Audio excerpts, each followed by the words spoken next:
और जब से नए मुख्यमंत्री सम्राट चौधरी जी ने शपथ ली है, तब से इस बात का इंतजार था कि कब पूरा मंत्रिमंडल शपथ लेगा। कि जदयू और भाजपा के कोटे से कुछ मंत्रियों की शपथ लेना बाकी रह गया था।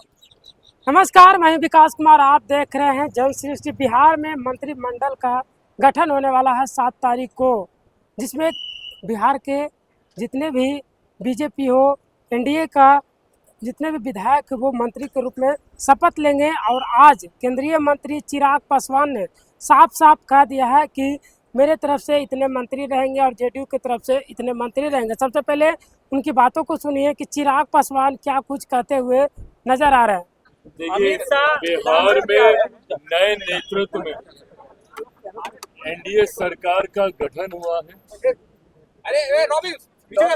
और जब से नए मुख्यमंत्री सम्राट चौधरी जी ने शपथ ली है, तब से इस बात का इंतजार था कि कब पूरा मंत्रिमंडल शपथ लेगा।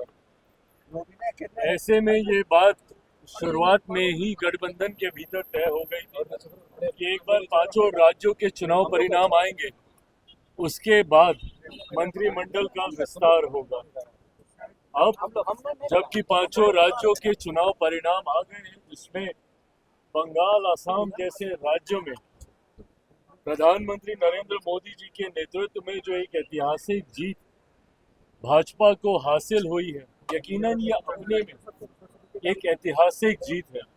पर इसी क्रम में बिहार में भी इसी दौरान मंत्रिमंडल का विस्तार होना है, नए मंत्रियों को शपथ दिलाई जाएगी।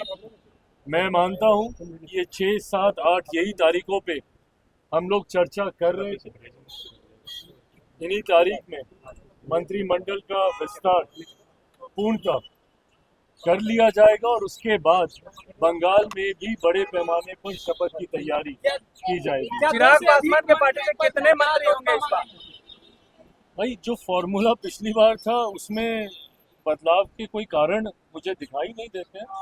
हम लोगों ने पिछली बार जिस तरीके से, हाँ, इतना जरूर है कि जदयू और भाजपा के कोटे से कुछ मंत्रियों की शपथ लेना बाकी रह गया था।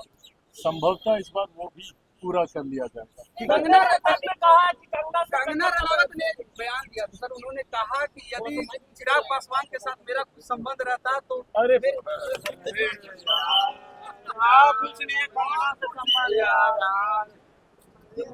तो सुना होगा आपने किस तरीके से बंगाल चुनाव, जो कि ऐतिहासिक जीत हुई है बीजेपी को, उसको लेकर कहा है कि जैसे बंगाल में चुनाव खत्म हो गया अब और बीजेपी से प्रचंड जीत हुआ है बंगाल में, तो अब बिहार में मंत्रिमंडल का विस्तार जो है 7 तारीख को पटना के गांधी मैदान में ऐतिहासिक होगा।